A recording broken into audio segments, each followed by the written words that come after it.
Esto es De Penalista a Penalista. Muy buenos días, tardes o noches. Mi nombre es José Antonio Albuerne. Y yo soy Paula Cruz. Y esto es De Penalista a Penalista. El día de hoy estamos con el doctor Jaime Alier Campuzano. Él es magistrado de circuito, pero además en este momento es candidato a ministro de la Suprema Corte de Justicia de la Nación. Doctor, muy buenas tardes, ¿cómo está? Para servirles, buenas tardes, agradecido por la atención que tuvieron a invitarme a este foro. Agradecidos estamos nosotros. Para nosotros es un privilegio tenerlo en este espacio y no quisiera desaprovechar la oportunidad para preguntarle ¿quién es el doctor Jaime de forma profesional y de forma académica? Soy Jaime Alier Campuzano. Actualmente me encuentro adscrito como magistrado al segundo tribunal colegiado en materias penal y de trabajo del 13º Circuito, con sede en San Bartolo, Coyotepec, Oaxaca. Nací en la ciudad de Oaxaca de Juárez y en esta misma ciudad hice mis estudios profesionales, la licenciatura en Derecho en la Universidad Regional del Sureste y cuento con una maestría en Derecho del Trabajo y doctorado por la Universidad Autónoma Benito Juárez de Oaxaca. He recorrido todos los peldaños de la carrera judicial, comencé desde el más humilde de oficial, que es mecanógrafo. Luego fui actuario, secretario, participé en un concurso de oposición y fui uno de los ganadores y así obtuve el cargo de juez de distrito. Lo mismo hice, participé en un nuevo concurso, salí ganador y obtuve la categoría de magistrado de circuito, que es el puesto que actualmente desempeño. Paralelamente a lo anterior, he tenido actividad académica, he sido catedrático en diversas universidades y he escrito 10 libros en diversas materias jurídicas, publicados por diversas editoriales. Quiero mencionar también que tengo 35 años de antigüedad en el Poder Judicial Federal, cuento con un expediente limpio, porque no tengo ninguna queja administrativa fundada y además de eso no tengo ningún pariente en la institución. Efectivamente soy candidato a ministro de la Suprema Corte de Justicia de la Nación y aparezco en la boleta morada con el número 35. Muchísimas gracias, doctor. Pues no cabe duda que es una persona muy preparada para, sobre todo, pues postularse, y no solo eso, sino como para ocupar el cargo de ministro. Así que le deseamos mucha suerte y los mejores de los éxitos. Gracias. Ahora bien, el tema que nos trae aquí a reunirnos no solo es que usted nos hable de forma profesional y académicamente de quién es usted, sino que además la ciudadanía pueda palparlo a través de la exposición de un tema. El tema que escogimos el día de hoy fue prisión preventiva oficiosa y arraigo. Así que, maestro, yo quisiera primeramente preguntarle qué es la prisión preventiva oficiosa. La prisión preventiva oficiosa es una medida cautelar establecida en el artículo 19 constitucional. Si ustedes leen ese artículo, ahí se prevé 2 tipos de prisión preventiva. Primero, la justificada y luego la prisión preventiva oficiosa. La prisión preventiva se traduce en una medida cautelar, pero que implica privación de libertad, de tal manera que el indiciado tiene que seguir su juicio privado de la libertad. En eso se traduce. No hay ningún problema en cuanto a la prisión preventiva justificada, porque se tienen que acreditar la necesidad de cautela y una serie de requisitos establecidos en el artículo 19 constitucional. De hecho, esta prisión preventiva justificada es acorde a la Convención Americana sobre Derechos Humanos. No hay ningún problema. El problema surge con la prisión preventiva oficiosa, porque esta figura jurídica, aunque está prevista en la Carta Magna, es inconstitucional y sobre todo inconvencional, porque se establecen una serie de delitos respecto de los cuales procede la prisión preventiva oficiosa y no se hace un análisis de los elementos exigidos para la prisión preventiva justificada. Entonces, aquí podemos hablar de un tema muy interesante, que puede haber figuras inconstitucionales dentro de la Carta Magna, que es uno de los temas que manejo yo en esta obra de mi autoría, que se llama Introducción a la Interpretación Constitucional Mexicana. En este sentido, la prisión preventiva oficiosa vulnera decisiones fundamentales de la Constitución, como son la presunción de inocencia, el debido proceso. Entonces, la Corte Interamericana ya hizo un análisis de la prisión preventiva oficiosa y determinó que es inconvencional porque atenta contra la presunción de inocencia y el debido proceso. Ya emitió 2 sentencias en ese sentido.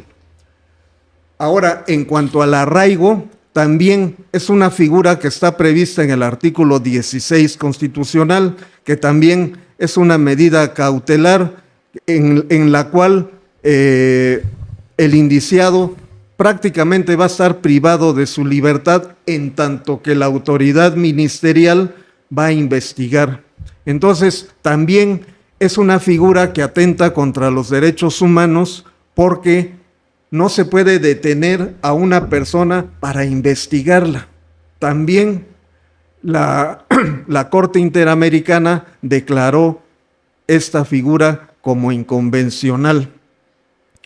Entonces, aquí el problema que surge es el siguiente. Creo que está fallando el Estado mexicano en su conjunto.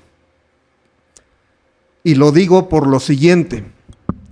El Estado mexicano debería acatar las sentencias de la Corte Interamericana y desaparecer del texto constitucional estas 2 figuras jurídicas.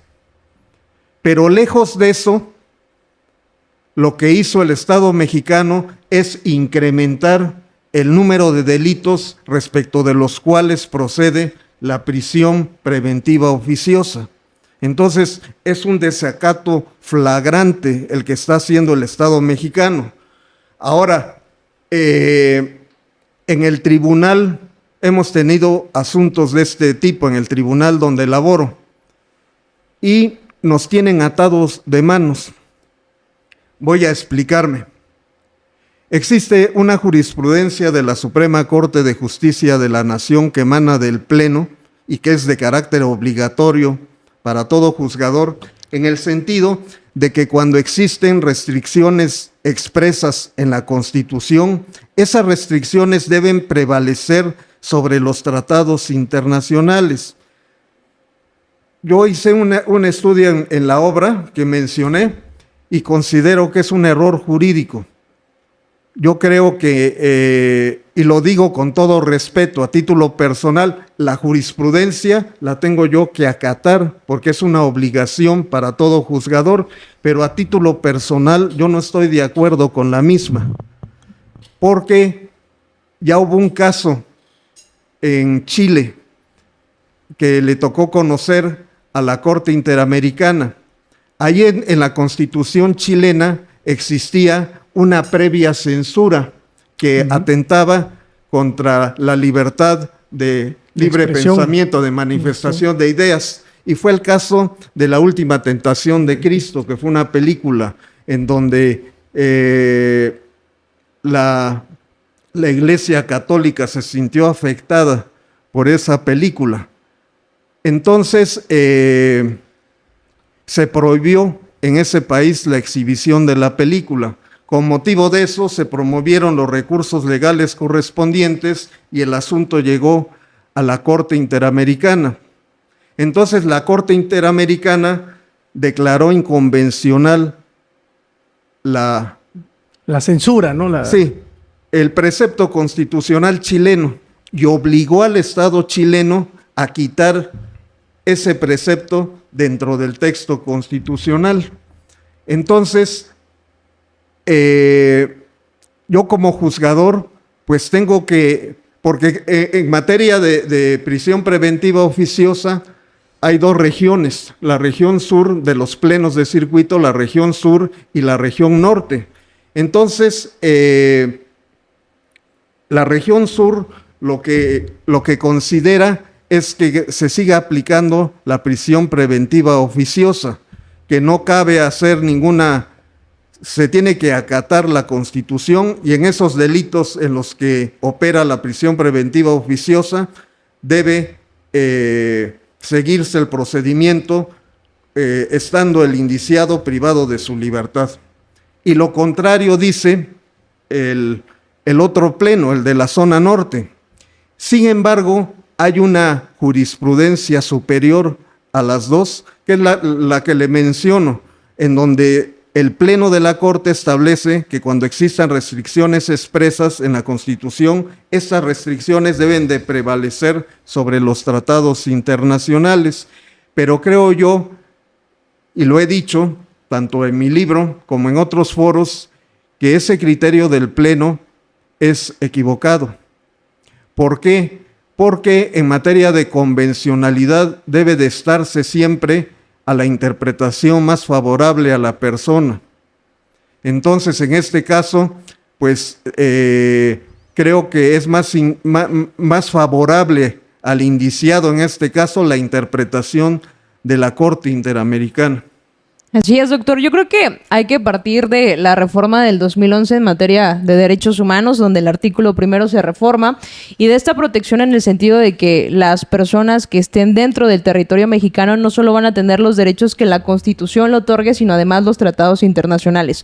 Posteriormente vino la famosa contradicción de criterios 293-2011, en donde justamente lo que dicen es, a ver, ya no vamos a analizar la Constitución y los tratados internacionales en una forma jerárquica, sino en conjunto forman lo que conocemos como el bloque de regularidad constitucional o el parámetro de control de regularidad constitucional. En conclusión, quiere decir que los tratados internacionales son constitución. De ahí incluso deriva como la interpretación de que la prisión preventiva oficiosa y el arraigo no solo es inconvencional, sino también inconstitucional.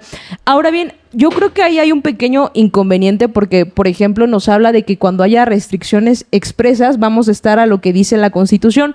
Sin embargo, hay acá el tema de que qué se debe de entender por una restricción. Incluso en el voto particular, en esa contradicción de criterios del ministro entonces Arturo Saldívar Lero de Larrea, nos determina que por restricciones constitucionales únicamente se deberían entender las que nos establece el 29 constitucional y no así cualquier otra interpretación. En ese sentido, yo quisiera preguntarle, ¿qué debemos de entender por una restricción constitucional? Pues yo entiendo como una limitación a un derecho humano, así lo considero. Ahora, si en la Constitución mexicana se establece la prisión preventiva oficiosa y existe un catálogo de delitos respecto de los cuales debe proceder, para mí indudablemente sí es una restricción constitucional porque se está limitando a un derecho humano. Entonces, así lo interpreto de esa manera. Y yo, si llego a ser ministro de la Suprema Corte de Justicia, yo sí cambiaría ese criterio jurisprudencial. Realmente creo que lo platicamos hace rato. Es inconcebible, y no sé qué opinión le merezca, que nos dividamos como país en dos regiones y en una se pueda y en una no. Y en una te puedo dar el efecto restitutorio de que te impongo la prisión preventiva oficiosa, voy al amparo, pido la suspensión, ok, puedes estar en libertad, o que se señale una audiencia para que debatamos sobre la prisión preventiva justificada, y en otro sector del país no. Entonces, realmente, como lo dice usted, se encuentran ustedes, magistrados, jueces de distrito, atados de manos, porque de manera jerárquica o de manera institucional ya existe una orden, por así decirlo, ¿no? Claro. Es como si fuera una circular administrativa de lo que puedes o no hacer, cuando la Corte pues emitió ese pronunciamiento y ya no hay o ya no cabe una interpretación. Pareciera tal que estamos en dos países distintos y que hay un trato diferenciado respecto de los criterios, y que infortunio si naciste en Oaxaca, si naciste en Puebla, si Totalmente naciste de acuerdo, ¿eh? en el sur Sí. y en el norte. Es inseguridad jurídica lo que se está creando.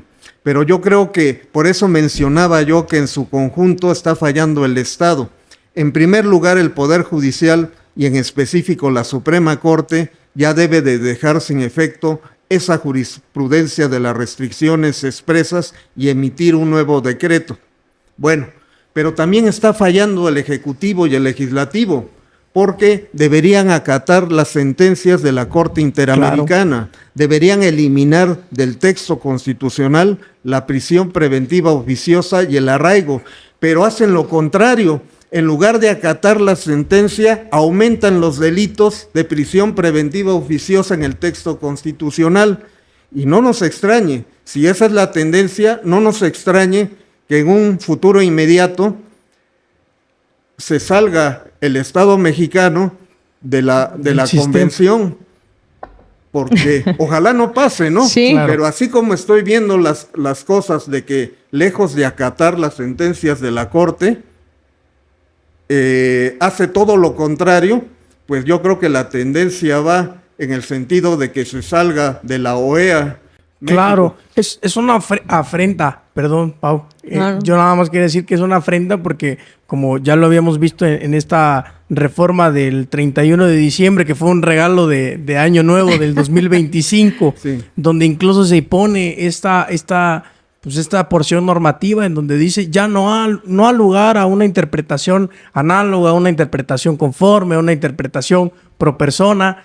Atendemos de manera literal a lo que dice el artículo 19 y aquí nos cierran las puertas, pero como usted dice, es una violación flagrante porque si ya te condenaron internacionalmente 2 veces y a pesar de eso dijiste, bueno, no pasa nada, me aviento otro año nadando de a muertito, disculpe la expresión, como Estado, y este 31 de diciembre dices, bueno, ¿qué les parece una reforma al 19 en donde tratamos de darle la espalda al sistema interamericano? Pues me parece que es una afrenta y es una tendencia que puede pintar al futuro y espero que no sea así. Y a ver, yo creo que estamos olvidando aquí algo primordial y es que antes de la Convención Americana sobre Derechos Humanos está la Convención de Viena. Cuestión que México también forma parte, también celebró y también se adherió. La Convención de Viena trae un principio que el pactam sunt servanda, que son los tratados, son para cumplirse. Además, existe una figura conocida como las reservas. Cuando un Estado se ingresa al Sistema Interamericano de Derechos Humanos y celebra en este caso como el tratado que es la Convención Americana sobre Derechos Humanos, tenían la posibilidad de reservarse en algunas materias, lo cual hizo incluso con los ministros de culto para poder ser presidentes de la República o cualquier cargo público. Sin embargo, eso no lo hizo en materia de la libertad, ¿no? Entonces, por eso yo creo que es esto inconcebible que lo estén observando independientemente del criterio que usted hacía mención de la tesis 293-2011, en donde decía la Suprema Corte de Justicia de la Nación, a ver, nosotros reconocemos incluso la competencia de la Corte Interamericana de Derechos Humanos y tomamos que sus criterios, que sus sentencias son aplicables para México independientemente de que forme parte o no del litigio, cuando más estas sentencias en donde directamente es contra el Estado mexicano, como lo es Sonpaxle, Tecvile y García Rodríguez y otro contra México, doctor. Así es, por eso les menciono que si llego a ser ministro yo cambiaría ese criterio jurisprudencial. Y ahora bien, por lo que hace al arraigo, ¿qué opinión le merece? Es que también es atentatoria, el arraigo es atentatorio contra derechos humanos, porque no se puede detener a una persona para investigarla. O sea, primero hay que investigar, recabar datos de prueba para que la autoridad ministerial pueda pedirle a un juez una orden de aprehensión. Pero aquí es todo lo contrario, se detiene para investigarla. Entonces es inconstitucional e inconvencional esa figura. Y también en las 2 sentencias de la Corte Interamericana también fue declarado el arraigo como inconvencional.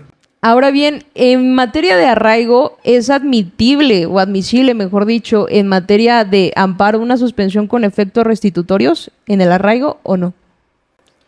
Pues caemos al mismo tema. Si está prevista en la Constitución, esta figura jurídica, pues entonces prevalece la restricción expresa de la Constitución sobre el tratado. Ese es el freno que tenemos los juzgadores, esa jurisprudencia. Es 293, ¿va? Ajá, el 2011. criterio, contradicción de criterios 293, 2011 de la primera sala. Y también se ha estado discutiendo el tema de que le ha faltado a la Suprema Corte de Justicia de la Nación emitir pues alguna opinión y algún criterio respecto de estas sentencias. Sin embargo, pues a mi consideración las sentencias ya están, incluso deberían ser acatadas. Y si bien es cierto que va directamente para el Ejecutivo y para el Poder Legislativo para modificar la Constitución, lo cierto es que de forma textual también establece que mientras esto no suceda, todos los jueces deberían estar obligados pues a observar estos lineamientos. De igual forma, comentar, la Corte tiene ahí una serie de asuntos rezagados. Vale la pena comentar esta contradicción de criterios 40 del 23, donde se habla de la tutela anticipada respecto a la prisión preventiva oficiosa, donde dividimos a México entre centro norte y centro sur. El norte dice sí te la puedo dar, el sur nos dice que no, y la Corte tiene en sus manos resolver cuál va a ser el criterio a imperar ahora en adelante. Aprovecho el comercial. Este fue nuestro primer episodio en De Penalista a Penalista. Vayan y véanlo, recomiéndennos, y evidentemente ese primer episodio nos lleva con usted a poder exponer ideas, porque en ese primer episodio, que llevará 1 año, 4 meses aproximadamente, no se veía mucha interpretación al respecto. Había muchas dudas, había muchas, hasta cierto punto, temor por resolver a favor o en contra de la tutela anticipada. Sin embargo, al día de hoy creo que ya existen criterios establecidos, cuando menos en el norte, de que se inaplica la prisión preventiva oficiosa, se abre el debate para la prisión preventiva justificada, y como lo comentaba usted, la prisión preventiva justificada siempre y cuando cumpla los parámetros establecidos, pues no le hace daño a nadie. Claro. Porque tiene una justificación constitucionalmente válida, ¿no? Claro. Pero sí, yo creo que urge que la Suprema Corte de Justicia de la Nación emita un criterio, porque al momento de existir 2 criterios discrepantes conforme a los centros sur y centro norte, lo que también está afectando acá es el principio de igualdad, ¿no? Es un principio que debería estar garantizado para todas las personas que al momento de estar sujetos a un proceso penal, pues deberían tener las mismas posibilidades. No sería justo hacer una distinción en que si tú vives en el centro sur y en el centro norte, pues vas a poder ser beneficiado con la tutela anticipada, o en su caso no. Entonces yo creo que la Suprema Corte de Justicia de la Nación, yo creo que ya siendo un poco arriesgada, pues le ha estado huyendo a emitir una opinión al respecto. Debería ser un asunto preferente, que de inmediato se resuelva para que se defina el criterio jurídico que debe de prevalecer en todo el territorio nacional. Doctor, a mí me gustaría hacerle una pregunta. Tenemos audiencia que no son estudiantes de Derecho, ni abogados ni abogadas. Sí. Sin embargo, por muy obvia que parezca mi pregunta, es encaminada a responder sus dudas. Que una persona que está siendo investigada en un proceso penal se encuentre en libertad, ¿podría ser sinónimo de impunidad? Pues no, porque debe de prevalecer la presunción de inocencia. La regla general es que siga su proceso en libertad, y la excepción es que esté privada de la libertad, pero siempre que se justifiquen los motivos por los cuales debe estar privado de la libertad. Pero ese fue un cambio de paradigma en el nuevo sistema, que debe de prevalecer la presunción de inocencia, y no solamente en asuntos penales, también en asuntos administrativos, siempre debe de prevalecer la presunción de inocencia. Muchas gracias, doctor. Como ustedes han visto, hemos hablado de los derechos del imputado, hemos hablado de estándares de prueba, hemos hablado del proceso penal en general, y siempre hablamos o terminamos hablando de presunción de inocencia. Casi todos los caminos nos llevan a este pilar fundamental del proceso penal.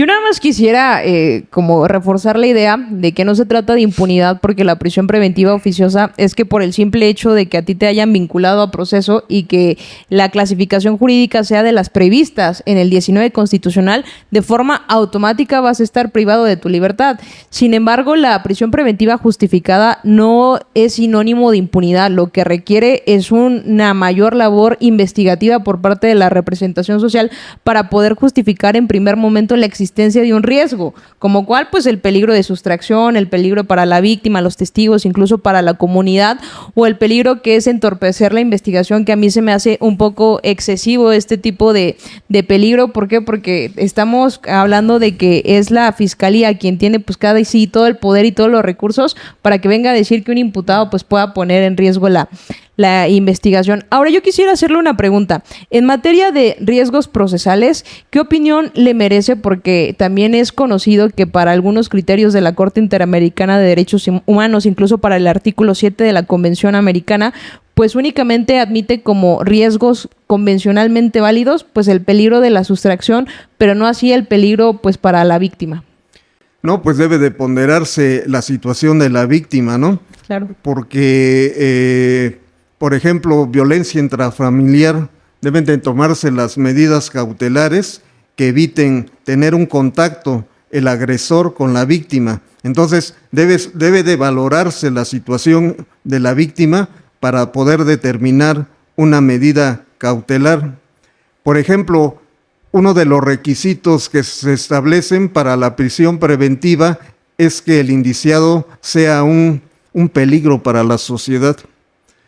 Yo he tratado de desentrañar ese concepto y, por ejemplo, el único caso que encuentro es de un terrorista que por sus actos no puede seguir. Ahí sí sería una prisión preventiva justificada, pues, porque no podría seguir su proceso en libertad.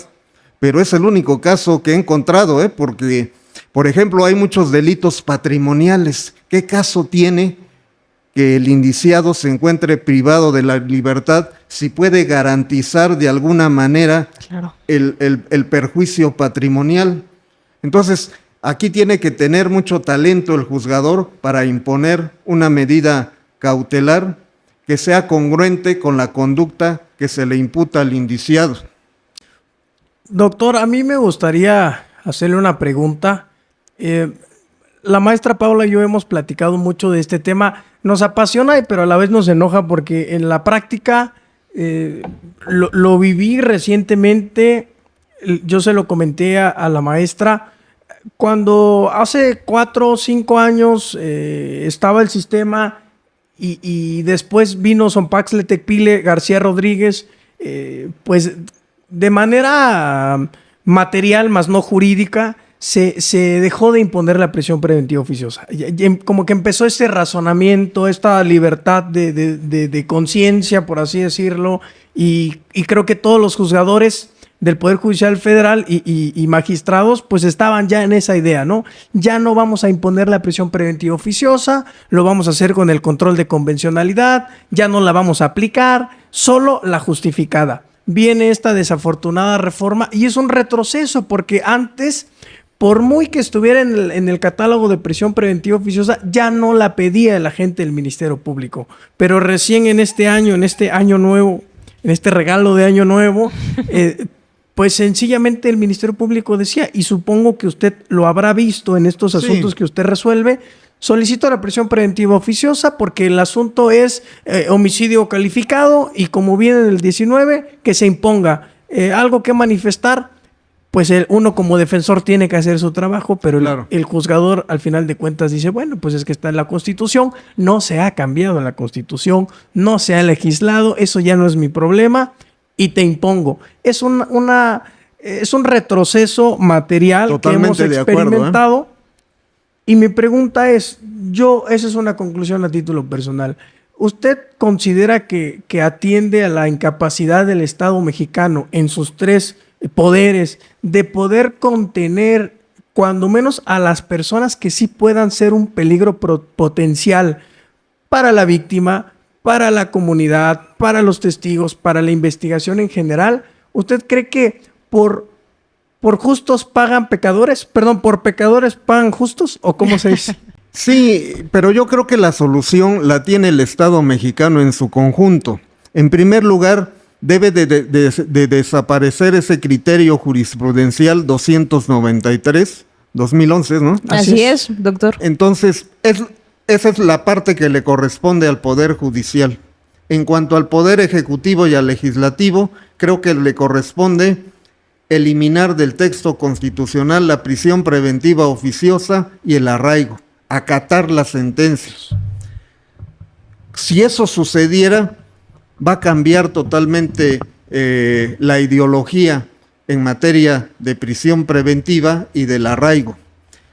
Estas figuras deben ser eliminadas porque atentan contra los derechos humanos. No sé, aquí en México yo lo he manejado doctrinalmente, pero sí existen preceptos dentro del texto de la Carta Magna que son inconstitucionales. Yo cuando escribí sobre este tema me criticaron mucho, pero aquí tenemos dos ejemplos claros, precisos. Hay preceptos de la Constitución que pugnan con las decisiones políticas fundamentales. Claro. Con la voluntad del constituyente, ¿no? Así es, así es. Entonces deben ser eliminadas del texto constitucional. En otros países sí aplican este criterio, pero en México hay una cerrazón que no, nada más no, pues. Entonces debemos evolucionar en lugar de involucionar. Claro. Doctor Jaime Alier Campuzano, yo quisiera hacerle una pregunta. Sí. ¿El por qué considera usted que tiene que ser o que debería ser ministro de la Suprema Corte de Justicia de la Nación? Creo que reúno los requisitos. Todo juzgador debe reunir para mí 3 requisitos. Primero, tener una formación jurídica de excelencia. Segundo, debe ser una persona proba. Debe de desechar cualquier acto de corrupción, llámese como se llame. Y en tercer lugar, debe de tener carácter, porque no debe dejarse influenciar por factores externos ni internos. Debe de limitarse únicamente a revisar los expedientes y a resolver conforme a los expedientes. Bueno, tengo 35 años de antigüedad. Ahora, para ser ministro de la Suprema Corte es necesario que se manejen todas las materias, esto es, ser un enciclopedista jurídico. Yo he estado la mayor parte del tiempo de mi carrera judicial en provincia y he estado tanto como secretario, como juez y magistrado en órganos mixtos, donde he conocido de todas las materias. Y para mí sería un verdadero honor concluir mi carrera judicial desempeñándome como ministro de la Suprema Corte. Qué mejor que ustedes como profesionales completamente capacitados y preparados, porque hay que recordar que con esta reforma constitucional no se les pide a los candidatos y posibles ministros muchos requisitos y sobre todo requisitos pues que sustenten esta posibilidad de poder resolver con capacidad. Tenemos que uno de los requisitos es tener promedio de 8 o 9 en licenciatura, maestría, doctorado, pero eso y nada es lo mismo. Sin embargo, vemos perfiles como el de usted y es donde pues quisiéramos también hacerlo llegar a la ciudadanía para que puedan conocerlo de una mejor manera. Ahora bien, veo que tiene aquí en sus manos su libro. Me gustaría que nos dijera dónde lo podemos conseguir. Por favor, doctor. Pues antes se conseguía aquí en la ciudad de Oaxaca en la proveedora, pero ya la verdad está muy decadente. Entonces, ya ni hay libros de derecho. Sería pedirlo directamente a la editorial Porrúa. Este libro tiene como título Introducción a la Interpretación Constitucional Mexicana. Al respecto quisiera mencionarles que me he especializado en derecho laboral. Tengo varios libros en derecho laboral, también en derecho patrimonial cultural, que es una rama que me apasiona. Y tengo un libro de penal. Entonces, pues mi producción literaria, jurídica ha sido variada. Tengo un libro muy peculiar que se llama la protección jurídica de la Guelaguetza como patrimonio cultural intangible. Órale. Yo fui el ciudadano que presentó la iniciativa ante el Congreso de Oaxaca para que se expidiera la ley de la Guelaguetza. Entonces, en ese libro narro todas las vivencias que tuve para lograr ese objetivo. Fueron varios años de lucha intensa, de promover amparos. Algo muy curioso que me pasó es tomar la decisión como que encontraba un impedimento por el hecho de que, siendo magistrado de circuito, pudiera yo promover la iniciativa ciudadana. Pero hice un análisis, una reflexión. Bueno, yo también tengo el carácter de ciudadano. Claro. Y voy a hacer a un lado mi carácter de magistrado de circuito. Y analicé, mi conducta es acorde con el artículo 4 constitucional, en donde se establece el derecho de acceso a la cultura. Ahora la constitución local, en la constitución local se prevé que cualquier ciudadano puede iniciar leyes. Entonces como ciudadano tengo el derecho de iniciar leyes. Ahora no pongo en entredicho mi independencia judicial, no vulnero el código de ética del Poder Judicial de la Federación, no incurro en ninguna causal de responsabilidad administrativa, no cometo ningún delito. Entonces, después de haber hecho esa valoración, tomé la decisión de iniciar el proceso legislativo. Así, de manera general, la primera acción fue incorporar al texto constitucional la Guelaguetza. No lo logré y me desistí porque no tenía el medio jurídico para obligar al Congreso a incorporar en el texto constitucional a la Guelaguetza, porque es una facultad soberana de la Cámara de Diputados local. Pero elaboré un proyecto de ley de la Guelaguetza con 20 artículos ordinarios y 2 transitorios, para que no tuvieran ningún pretexto los legisladores de aprobar la ley. Entonces, después de que promoví amparos, obligué al Congreso, porque me apoyé en la figura de la omisión legislativa, la inconstitucionalidad por omisión legislativa, porque el artículo 4 constitucional de la Constitución Federal establece la obligación a las legislaturas locales de expedir leyes en materia de manifestaciones culturales, y la Guelaguetza es la principal manifestación cultural de los pueblos de Oaxaca. Entonces, la juez primero de distrito me concede el amparo para que el Congreso de Oaxaca expida la ley de la Guelaguetza, ya sea que aprobara en un 100% mi proyecto o bien le hicieran las modificaciones correspondientes. Y sí,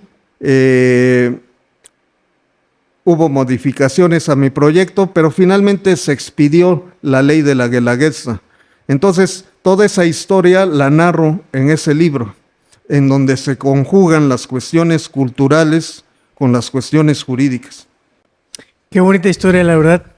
Yo creo que si usted tuvo esa decisión, ese valor y sobre todo ese tiempo de poder defender una historia tan rica culturalmente como es la Guelaguetza para todos los que somos oaxaqueños, y al ser magistrado, ya teniendo esa calidad, que se haya tomado la molestia, pues me parece que es de admirar y de reconocer. Se lo digo de manera muy sincera, porque al final, ¿cuántas veces decimos, pues esto necesita que alguien lo defienda, ¿no? Y siempre esperamos que alguien lo haga, pero no tomamos acción nosotros. Lo único que no narré en el libro fueron los corajes que hice. Que sea la segunda parte. Así es, pero sí fue un esfuerzo de varios años, tenacidad, terquedad hasta lograr el objetivo. Yo creo que- estoy muy satisfecho de ello. Yo creo que esos elementos también son los que requiere un juzgador. Así es. Y pues bueno, para nosotros ha sido un placer conocerlo y también Igualmente. llevarlo y acercarlo con las personas que nos puedan estar escuchando y observando. No sé si en este momento usted cuente con redes sociales en donde cualquier persona que quiera conocer más del doctor Jaime pueda hacerlo, doctor. Sí, en Facebook, en Twitter o no sé cómo se llame ahora. X. Exactamente. Pero Twitter, sigue Sí, siendo Pero Twitter. con mi nombre la pueden encontrar fácilmente. Ahorita no tengo el dato exacto, pero sí, con motivo de la campaña, tengo mis redes sociales activas. No se preocupe, las vamos a poner aquí abajito para que puedan observarlas y llegar a ellas. Exactamente. Pues doctor, a mí me gustaría hacerle una pregunta a manera de conclusión. ¿Qué mensaje le podría dar a la ciudadanía de cara a estas elecciones? Que el futuro del Poder Judicial Federal está en juego el próximo 1 de junio.